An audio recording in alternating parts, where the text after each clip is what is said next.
दिशा तय करनी होगी।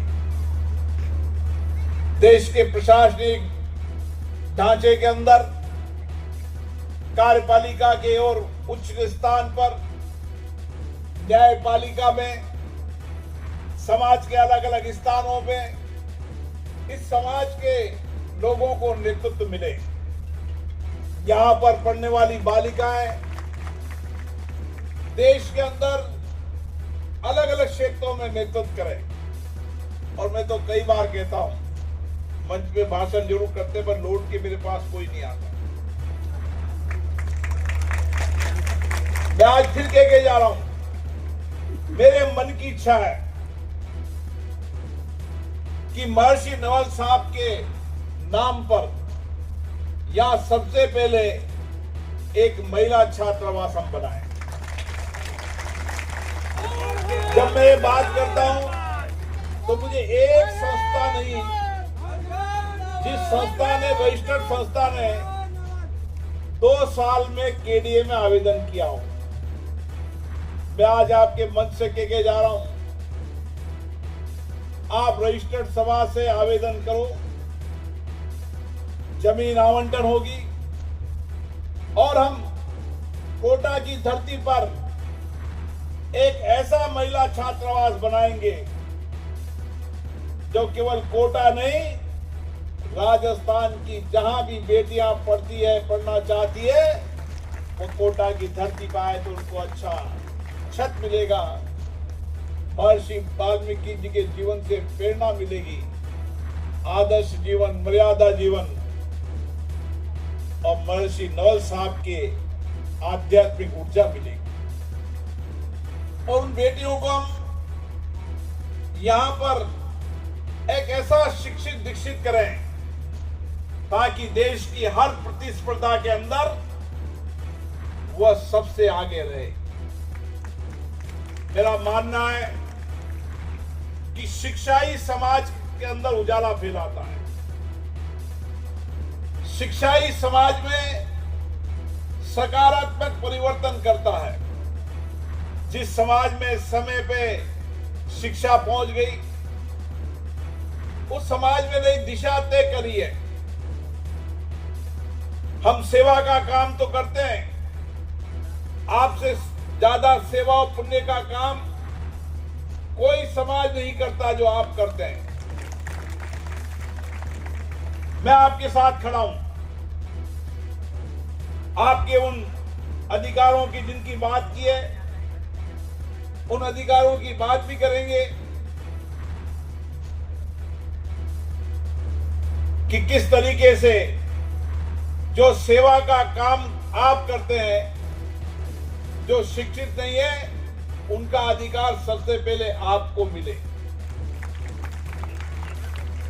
क्योंकि आप ही सेवा का काम करते हैं और समर्पण का काम वर्षों तक पीढ़ियां करती आ रही है। लेकिन अब पीढ़ी में कुछ सकारात्मक परिवर्तन की दिशा की ओर भी बढ़ना पड़ेगा। हमारे घर में क्या होता है, सब एक ही जगह नौकरी रखने की दिशा तय करते हैं। कब तक करोगे? कभी तो परिवर्तन करना पड़ेगा, कभी तो दिशा परिवर्तन करनी पड़ेगी। क्यों समाज में हर पढ़ने वाला बेटा बेटी शिक्षित भी हो और देश दुनिया में नेतृत्व करे, ये सामर्थ्य है, ये संकल्प है। आपसे ज्यादा कड़ी मेहनत और कठिन परिश्रम करने वाला कोई समाज नहीं है। कठिन परिश्रम करते हैं, मेहनत करते हैं, और वही कठिन परिश्रम अगर हम शिक्षा के अंदर करेंगे तो समाज के उच्चतम स्तर पर पहुंचेंगे। जो अभाव हो, मैं आपके साथ खड़ा हूं। आर्थिक असमानता, आर्थिक बाधाएं आपकी शिक्षा में न्याय दे देंगे। आपके सामाजिक परिवर्तन के अंदर आर्थिक बाधाएं नहीं आएंगी। अब सामाजिक असमानता खत्म होती जा रही है और जो कुछ बची और समानता खत्म करने, असमानता खत्म करने की दिशा की ओर बढ़ेंगे। बाबा साहब अंबेडकर जी ने जो विचार दिया था उस संविधान सभा के डिबेट और चर्चा में आप पढ़ोगे तो उन्होंने समाज के सबसे अंतिम वंचित गरीब व्यक्तियों के जीवन को परिवर्तन करने के लिए संविधान में तय फैसले किए थे। ये बात सही है कि जो हमारे नारायण जी ने कहा वो दिशा ठीक है, हो गई वह। हम अपना कठिन काम करते रहे, सेवा करते रहे, मेहनत करते रहे, केवल हम उस ध्येय की ओर पारिवारिक रूप से आगे बढ़ते गए। लेकिन अब समय आ गया है, मेरा आप लोगों से निवेदन है, मेरी बहुत मन की इच्छा है कि पहले हम महिला छात्रावास, बालिका छात्रावास बनाए, और ये बनना ही चाहिए। अब ये समाज आर्थिक रूप से संपन्न नहीं होगा, लेकिन संपन्नता की ओर तो बढ़ रहा है। छोटे छोटे समाजों ने बना लिया। एक परिवार का व्यक्ति एक दिन भी एक ईंट, 1 रुपया देगा, मैं भी आपके साथ उतना ही सहयोग करूंगा। और इसीलिए मेरा आपसे आग्रह है कि हम सब इस दिशा की ओर बढ़े।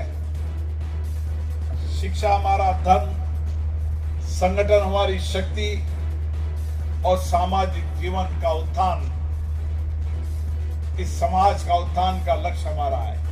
यही नवल धर्म सभा का संकल्प है। और नवल धर्म सभा का यह संकल्प हम सबको सामूहिकता से मिलकर पूरा करना है, ताकि हम आध्यात्मिक ऊर्जा भी प्राप्त कर सकें और महर्षि वाल्मीकि जी के जीवन से प्रेरणा लेकर एक मर्यादित समाज, एक नैतिक समाज की कल्पना भी कर सकें।